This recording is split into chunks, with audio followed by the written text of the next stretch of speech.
Everyone, this is Vibha Sharma.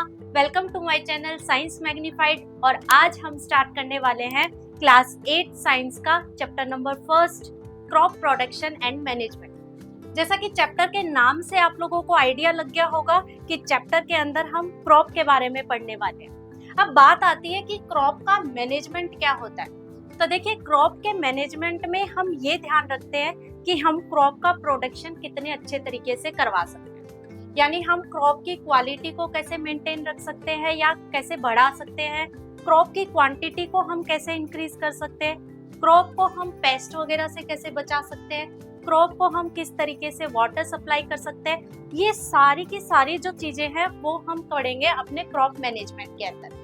तो इस complete chapter में हम पढ़ने वाले हैं क्रॉप क्या होती है और क्रॉप का मैनेजमेंट किस तरीके से किया जा सकता है। तो चैप्टर को स्टार्ट करने से पहले चैप्टर का एक ओवरव्यू ले लेते हैं कि कौन कौन से टॉपिक्स को हम इस चैप्टर में कवर करने वाले हैं। सबसे पहला जो टॉपिक हम डिस्कस करेंगे वो है crop and it's type. Crop क्या होती है, इसकी एक बेसिक डेफिनेशन हम क्या दे सकते हैं, और क्रॉप के सीजन के बेसिस पर कितने टाइप्स होते हैं, उन टाइप्स को हम डिटेल में अपने चैप्टर में डिस्कस करने वाले हैं। नेक्स्ट हमारा टॉपिक आएगा एग्रीकल्चरल प्रैक्टिसेस। तो देखिए, एग्रीकल्चरल प्रैक्टिसेस किसे कहते हैं। हमारे जो फार्मर्स हैं वो क्रॉप का प्रोडक्शन करवाते टाइम कुछ एक्टिविटीज करते हैं और इन्हीं एक्टिविटीज को हम कहते हैं एग्रीकल्चरल प्रैक्टिसेस। टोटल हम 7 एग्रीकल्चर प्रैक्टिसेस हमारे चैप्टर में कवर करने वाले हैं, जिसमें सबसे पहली है प्रिपरेशन ऑफ सॉइल।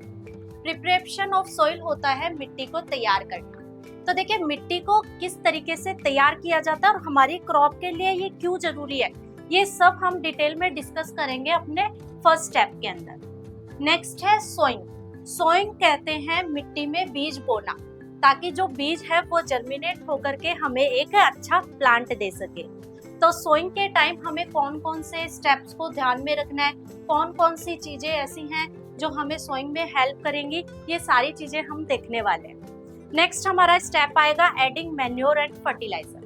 तो देखिए, मैन्योर और फर्टिलाइजर का ऐड क्यों किया जाता है सॉइल के अंदर, ताकि सॉइल को और ज्यादा फर्टाइल बनाया जा सके और ज्यादा न्यूट्रिशियस बनाया जा सके, ताकि हमारी जो क्रॉप है वो अच्छे से ग्रो कर पाए।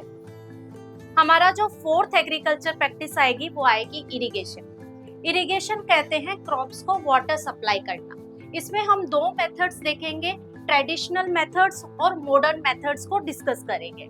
नेक्स्ट हमारा टॉपिक आएगा वीडिंग।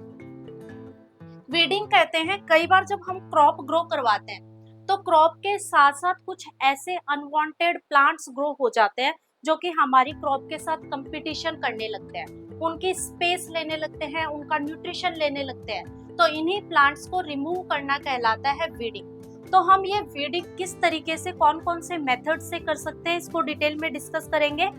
नेक्स्ट आता है हार्वेस्टिंग। क्रॉप फुली मैच्योर होने के बाद हमें उसकी कटाई करनी है और इसी क्रॉप की कटाई को कहा जाता है हार्वेस्टिंग।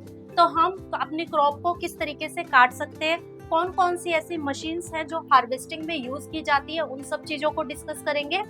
नेक्स्ट और लास्ट एग्रीकल्चर प्रैक्टिस हमारी है स्टोरेज।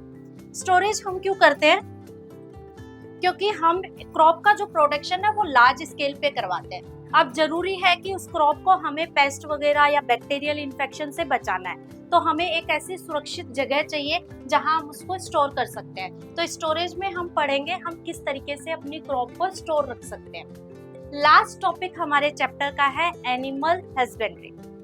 ये भी एक एग्रीकल्चर प्रैक्टिस से रिलेटेड ही प्रोसेस है। इसमें डोमेस्टिक एनिमल्स की रेयरिंग की जाती है और उनके खाने पीने का, उनके रहने का, उनकी मेडिकल कंडीशन का सबका ध्यान रखा जाता है, ताकि हमें उन एनिमल्स से कुछ बेनिफिट्स मिल सके। ये बेनिफिट्स हमें मिल्क, एग, मीट किसी की भी फॉर्म में हो सकते हैं, उसको कहा जाता है animal husbandry.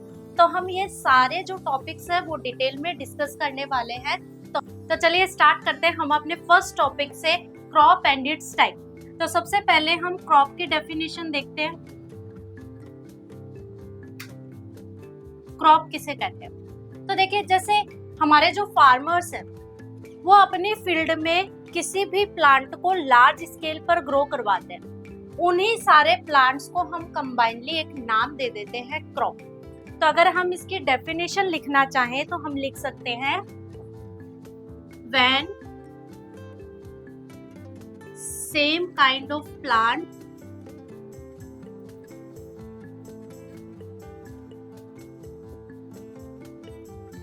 grown on a large scale by farmers। और ये प्लांट कौन कौन से हो सकते हैं? लाइक वीट, मेज, शुगर केन,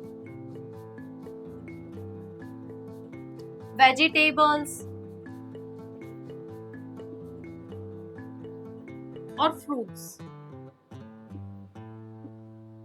और भी बहुत सारे एग्जाम्पल्स आप क्रॉप में दे सकते हैं। तो ये थी हमारे क्रॉप की एक बेसिक डेफिनेशन।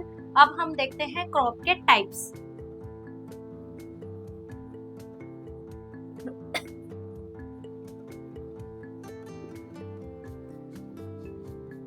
देखिए, हम किसी भी चीज को अगर टाइप्स में डिवाइड करते हैं तो उसका कुछ ना कुछ बेस होता है। तो हमारी जो क्रॉप्स हैं, वो सारी जो क्रॉप्स हैं वो थ्रू आउट द ईयर हमें देखने को नहीं मिलती।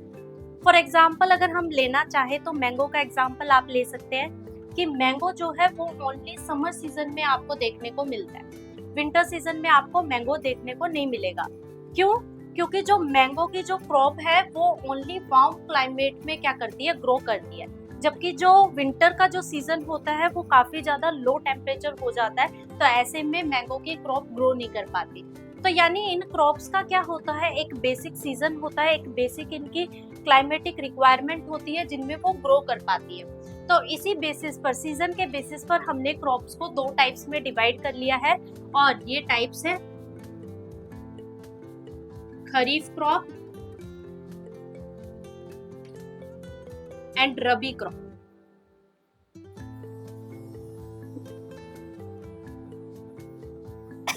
तो हम डिटेल में देखते हैं कि खरीफ क्रॉप और रबी क्रॉप किसे कहते हैं।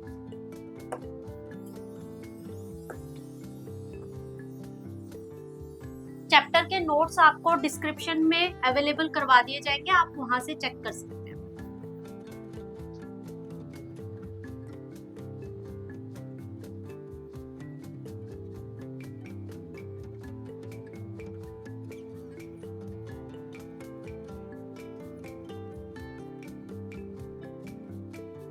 देखिए, ये जो खरीफ क्रॉप है इसको रेनी क्रॉप भी कहा जा सकता है, क्योंकि ये क्रॉप्स जो है वो रेनी सीजन में ग्रो करती है। तो हम लिख सकते हैं यहाँ पे crops grown in rainy season. और रेनी सीजन के अगर टाइम पीरियड की बात करें कि इंडिया में इसका कितना टाइम पीरियड होता है, तो रेनी सीजन हमारा कब से कब तक रहता है? जून टू सितंबर। इसको आप याद रख सकते हैं JKS से। खरीफ क्रॉप जून से लेकर के सितंबर तक इसका टाइम पीरियड रहता है। अगर हम एग्जांपल्स की बात करें कि कौन कौन से एग्जांपल्स हैं खरीफ क्रॉप के, तो एग्जांपल में हम देखते हैं कॉटन, मेज, सोयाबीन, पैडी। बहुत सारे ऐसे बच्चे होते हैं जिनको एग्जाम्पल्स याद नहीं होते हैं कि मैम एग्जाम्पल्स को कैसे याद रखें, हमें बड़ी कंफ्यूजन हो जाती है। तो एग्जाम्पल्स को याद रखने की एक ट्रिक है, आप उसको यूज कर सकते हैं। कोमा में सोया परम। कोमा में कोई भी नहीं सोया है, ये सिर्फ एक ट्रिक है, आप इस ट्रिक से अपने एग्जाम्पल्स को याद रख सकते हैं। कोमा के सी से आप याद रख सकते हैं कॉटन को, मे से एम से आप याद रख सकते हैं मेज को, और सोया से आप याद रख सकते हैं सोयाबीन, और परम के पी से आप याद रख सकते हैं पैडी। आप इस तरीके से अपने एग्जाम्पल्स को याद रख सकते हैं। नेक्स्ट हम आते हैं अपनी रबी क्रॉप के ऊपर।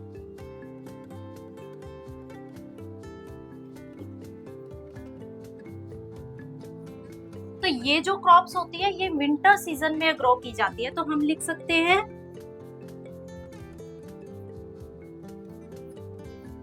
क्रॉप ग्रोन इन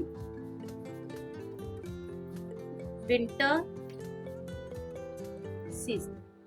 अगर टाइम पीरियड हम देखें विंटर सीजन का तो होता है अक्टूबर से लेकर के मार्च तक।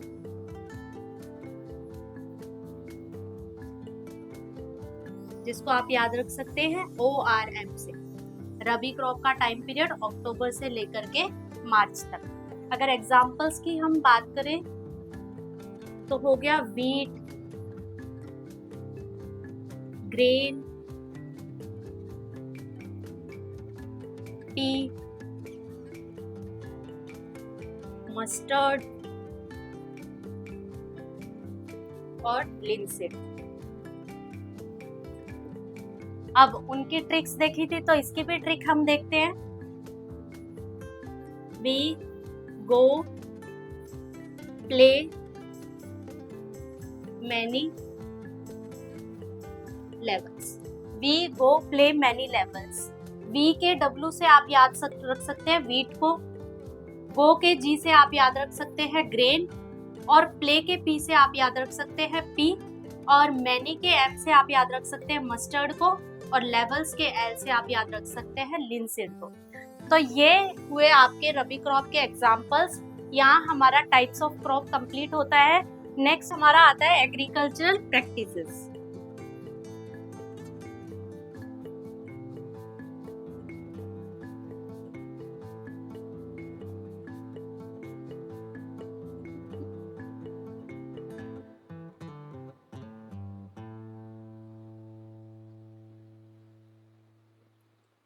अब देखिए एग्रीकल्चर प्रैक्टिसेस क्या होती है।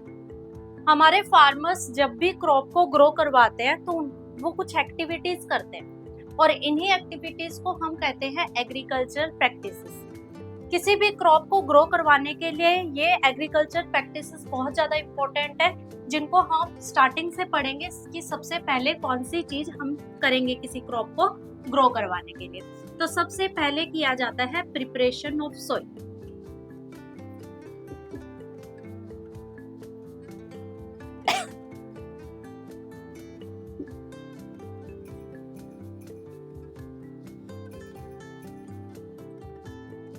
देखिए प्रिपरेशन ऑफ सॉइल किस तरीके से किया जाता है, इसको पढ़ने से पहले सबसे पहले हम देखेंगे कि प्रिपरेशन ऑफ सॉइल, सॉइल को प्रिपेयर करना क्यों जरूरी है। तो एग्जांपल लेते हैं, जैसे कि हम लोग ह्यूमंस जो है वो कोई भी एक्टिविटीज कर पाते हैं with the help of energy, और ये एनर्जी हमें कहाँ से मिलती है? ये एनर्जी मिलती है हमें फूड से। अगर हम अच्छा न्यूट्रिशियस फूड खाएंगे तो हम किसी भी एक्टिविटी को इजीली कर सकते हैं। ऐसा ही हमारे प्लांट्स के साथ होता है। अगर प्लांट को हम अच्छे से मिनरल न्यूट्रिएंट सप्लाई कर देंगे तो हमारे जो प्लांट्स है वो हेल्दी ग्रो हो पाएंगे और अपनी एक्टिविटीज को अच्छे से कर पाएंगे। अब बात आती है ये मिनरल और न्यूट्रिएंट प्लांट लेते कहाँ से? तो ये जो मिनरल न्यूट्रिएंट है प्लांट को, ये मिलते हैं सॉइल से। तो इसलिए बहुत जरूरी हो जाता है कि हम किसी भी प्लांट को अगर सॉइल के अंदर लगा रहे हैं तो हम ध्यान रखें कि वो सॉइल किस टाइप की है और हमारी प्लांट की रिक्वायरमेंट के अकॉर्डिंग वो सॉइल में मिनरल न्यूट्रिएंट्स है कि नहीं है। तो आप लोगों को ये तो पता चल गया कि सॉइल को क्यों प्रिपेयर करना है। अब बात आती है कि किस तरीके से हम अपनी सॉइल को प्रिपेयर कर सकते हैं। तो सॉइल को प्रिपेयर करने के लिए हम करते हैं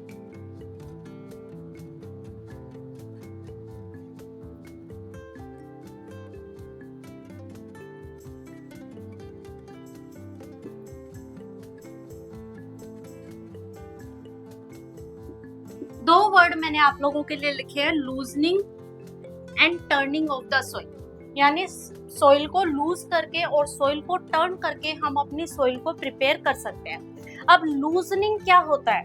तो जैसे मान लीजिए ये कोई सरफेस है और यहाँ की जो सॉइल है वो बहुत ज्यादा ड्राई है और बहुत ज्यादा टाइट है, और ऐसी सॉइल में मैं क्या करवाना चाह रही हूँ, किसी प्लांट को ग्रो करवाना चाह रही हूँ। तो मैं कोई प्लांट यहाँ लेकर के आऊंगी, तो क्योंकि ये सॉइल बहुत ज्यादा टाइट है, इसके बीच में कोई भी स्पेस नहीं है, तो मेरे प्लांट के जो रूट्स हैं वो इस सॉइल में अच्छे से पेनिट्रेट नहीं हो पाएंगे। और अच्छे से अगर रूट्स का पेनिट्रेशन नहीं हो पाएगा तो मेरा ये प्लांट कभी भी अच्छे से ग्रो नहीं कर पाएगा।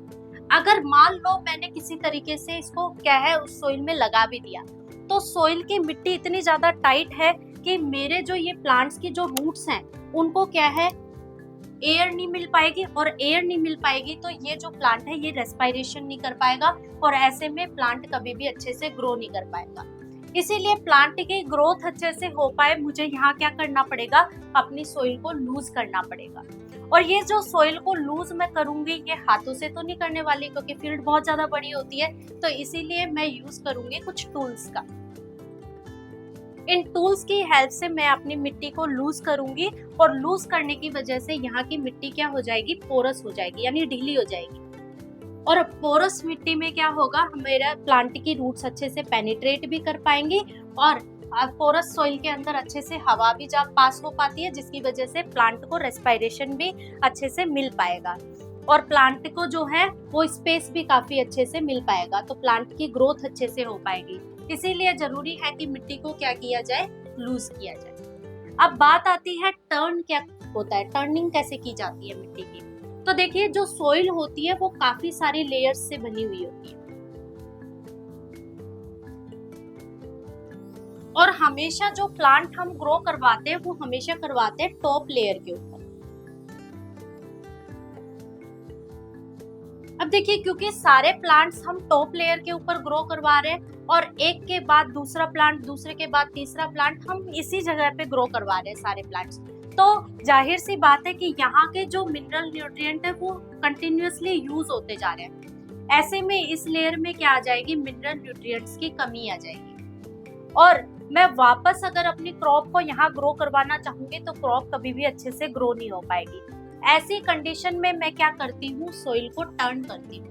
टर्न करने से क्या होएगा, मैंने किसी इम्प्लीमेंट से सोइल को टर्न किया जिससे इसकी जो नीचे वाली लेयर है ये टॉप लेयर पे आ जाएगी, और टॉप लेयर की जो सोइल है वो कहाँ चली जाएगी, नीचे चली जाएगी। अब इस नीचे वाली लेयर में जो मिनरल न्यूट्रिएंट्स थे वो कहाँ आ गए, हमारी टॉप लेयर के ऊपर आ गए। अब यहाँ जो भी प्लांट मैं अच्छे से ग्रो करवाऊंगी उसको अच्छे से मिनरल न्यूट्रिएंट्स मिल पाएंगे, और वो प्लांट की ग्रोथ अच्छे से हो पाएगी। इसीलिए क्या किया जाता है, सोइल को टर्न किया जाता है। तो by the help of loosening और टर्निंग हम सोइल को क्या करते हैं, प्रिपेयर करते हैं। अब बात आती है कि चलो मैम ये भी हमने जान लिया कि क्यों तैयार करना जरूरी है और किस तरीके से हम तैयार कर सकते हैं। अब हम तैयार करने के लिए कौन कौन से टूल्स का यूज कर सकते हैं, एक बार वो और देख लेते हैं। देखिए टूल्स जो यूज किए जाते हैं उनमें सबसे पहला है प्लो।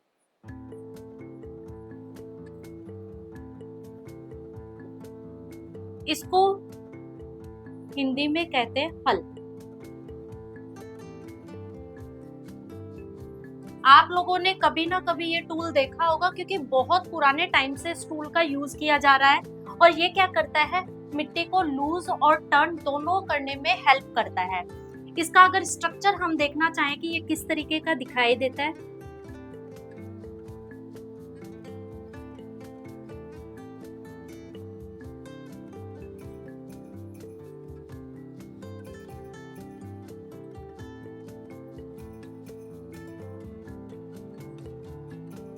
आप लोगों के समझने के लिए मैंने यहाँ एक डायग्राम बना दिया है। बाकी मैं आप लोगों के लिए एक स्क्रीन पर फोटो भी लगा दूंगी कि किस तरीके का ये प्लो दिखाई देता है।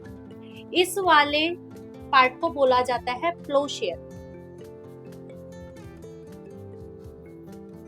और ये वाला पार्ट कहलाता है प्लो शाफ्ट,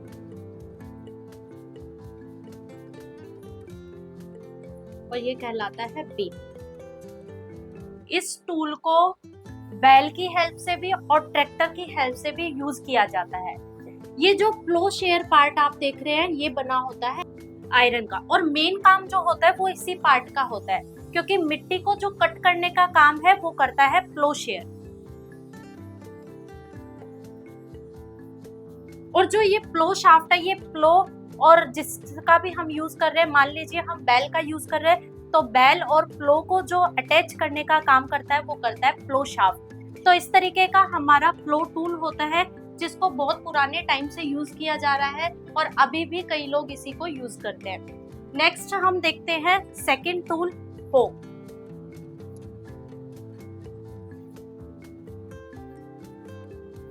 हो को हिंदी में कहते हैं कुदाली।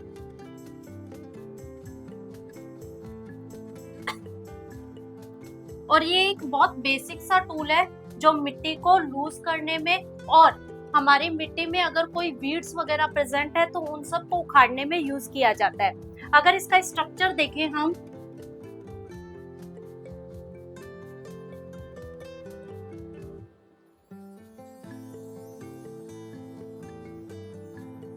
कुछ इस तरह का इसका स्ट्रक्चर होता है। ये वुडन हैंडल होता है इसका, और इसको मैनुअली यूज किया जाता है, मशीन वगैरह की इसमें जरूरत नहीं पड़ती है।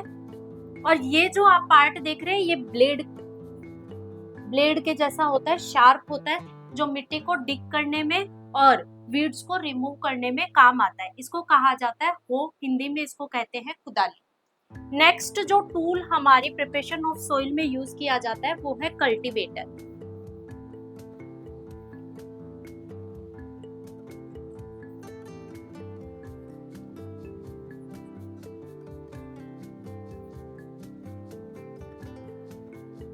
देखिए, अगर कल्टीवेटर की बात करें तो मॉडर्न टाइम में ये सबसे ज्यादा यूज किया जाने वाला टूल है। और ये क्या है, ट्रैक्टर की हेल्प से यूज किया जाता है। इसकी वजह से जो है हमारे फार्मर्स का टाइम की भी सेविंग होती है और फार्मर्स के लेबर की भी सेविंग होती है। अगर इसका स्ट्रक्चर देखें हम किस तरीके का होता है,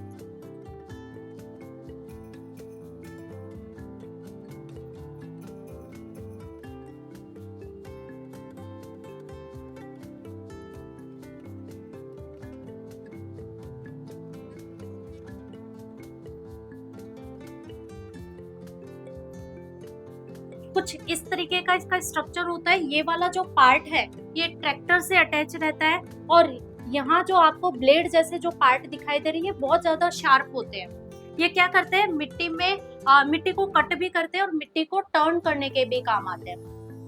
तो ये जो टूल है हमारा, ये ट्रैक्टर की हेल्प से क्योंकि यूज किया जाता है, तो ये सबसे ज्यादा फास्ट और सबसे ज्यादा टाइम सेविंग वाला टूल है जो मॉडर्न टाइम में सबसे ज्यादा यूज किया जा रहा है। तो ये जो सारे टूल्स थे ये हम प्रिपरेशन ऑफ सोइल में यूज करते हैं। नेक्स्ट स्टेप है हम सोइंग।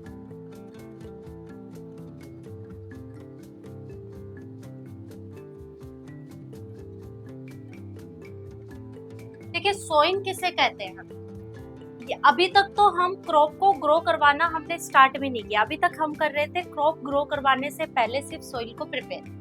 लेकिन असली जो क्रॉप का जो प्रोडक्शन है वो स्टार्ट होता है हमारे सोइंग प्रोसेस से। इसमें क्या होता है, इसमें मिट्टी में सबसे पहले बीजों को क्या किया जाता है, बोया जाता है, ताकि बीज जो है जर्मिनेट होकर के हमें प्लांट मिल सके। तो सोइंग को करते टाइम हमें कुछ चीजें बहुत ध्यान रखनी है ताकि हमारी क्रॉप की जो ग्रोथ है वो अच्छे से हो पाए। तो सबसे पहली जो चीज है हमें ध्यान रखनी है वो है सिलेक्शन ऑफ सीड।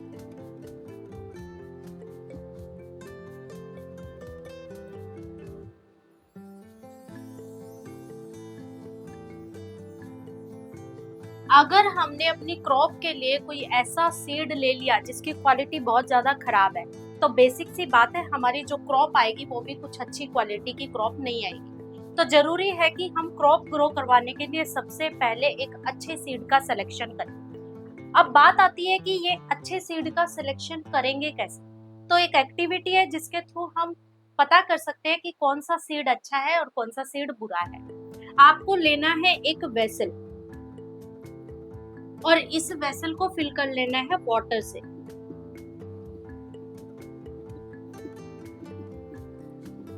और इसमें आपके पास जो भी सीड है अपनी क्रॉप को ग्रो करवाने के लिए, उन सीड को क्या कर देना है, डाल देना है।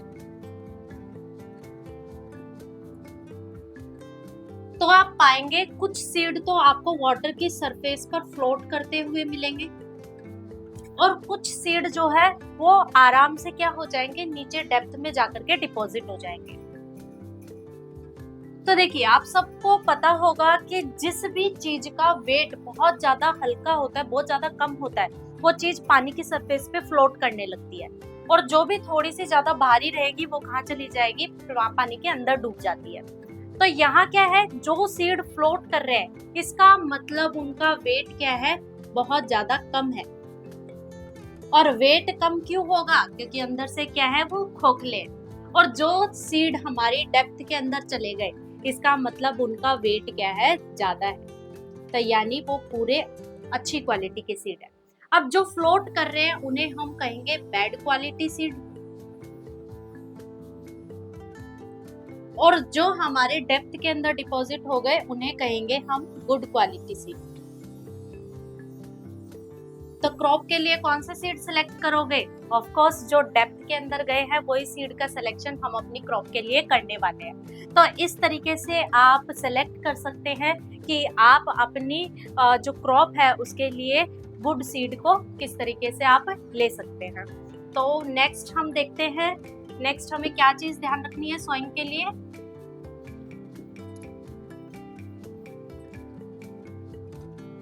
नेक्स्ट है प्रॉपर डेप्थ।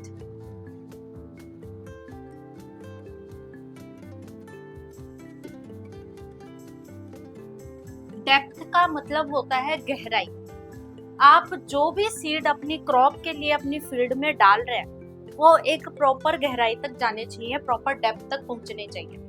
अगर कोई भी सीड आपका सोइल की सरफेस पर रह जाता है तो हो सकता है उस सीड को कोई भी बर्ड आकर के ले जाए। तो ऐसे में आप तो क्रॉप का इंतजार करते रहेंगे कि क्रॉप लगेगी लगेगी लगेगी, लेकिन वो सीड तो कौन ले गया है, बर्ड ले गया है, आपकी क्रॉप कभी लग ही नहीं सकती है। और हो सकता है कि हवा के साथ वो सीड कहीं और चला जाए। तो इसलिए जरूरी है कि आप क्या करो, अपने सीड को एक प्रॉपर डेप्थ तक डालो ताकि आपकी क्रॉप अच्छे से लग पाए। तीसरा जो हमें ध्यान रखना है वो है प्रॉपर स्पेसिंग।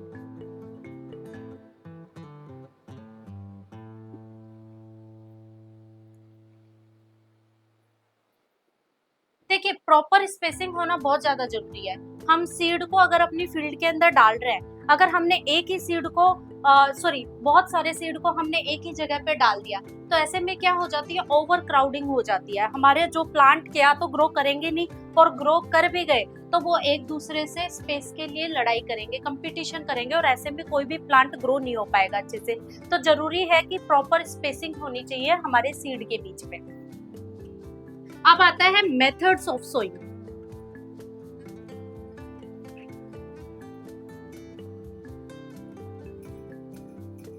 कौन कौन से मेथड हम अपनी सोइंग में यूज कर सकते हैं? तो सबसे पहला मेथड है ब्रॉडकास्टिंग।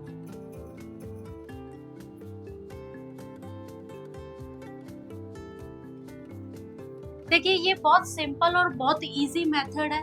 इसमें क्या करना है, इसमें आपको सीड लेना है और बिना किसी डेप्थ का ध्यान रखे, बिना किसी स्पेसिंग का ध्यान रखे, कुछ आपको ध्यान नहीं रखना है, नॉर्मली आपको क्या कर देना, अपने फील्ड में स्कैटर्ड कर देना है।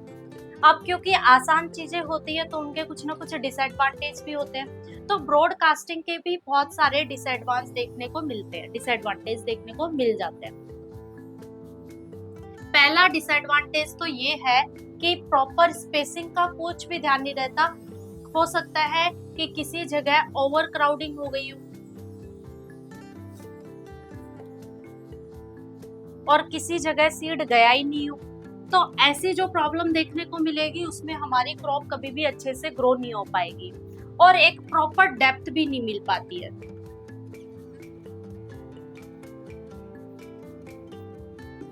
प्रॉपर डेप्थ नहीं मिल पाती है यानी कि जो हम सीड स्कैटर्ड कर रहे हैं, हम उनके ऊपर मिट्टी नहीं डालते, ना उनको जमीन के नीचे डालते हैं। इससे क्या होता है कि जो बर्ड्स हैं हमारे आसपास वो हमारे सीड को ले जाते हैं और हमारी क्रॉप कभी भी अच्छे से ग्रो नहीं हो पाती। तो ये सारे डिसएडवांटेजेस हमें ब्रॉडकास्टिंग में देखने को मिलते हैं, इसीलिए हम दूसरा मेथड यूज करते हैं, सीड ड्रिल मेथड। एक और डिसएडवांटेज है इसका कि इसमें सीड लॉस बहुत ज्यादा होता है। हमारे सीड है वो क्या हो जाएंगे, आधे वैसे ही खराब हो जाएंगे ऊपर पड़े पड़े। तो ये मेथड बिल्कुल भी एक अच्छा मेथड नहीं है, इसीलिए हम सीड ड्रिल मेथड को अपनाते हैं।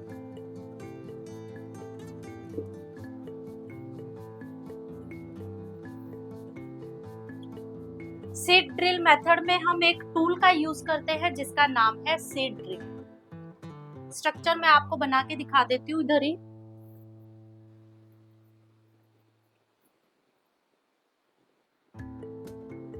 सीड ड्रिल जो होता है वो एक फनल की तरह दिखाई देता है।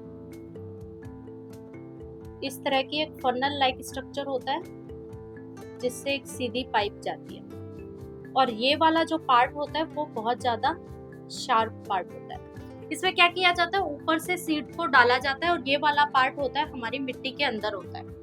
तो इसको उठा करके फार्मर्स क्या करते हैं, अपने मैनुअली से सीड सोइंग करवाते हैं। लेकिन अब इसको क्या किया जाता है, अब इसको कल्टीवेटर से अटैच कर दिया जाता है इस तरीके से।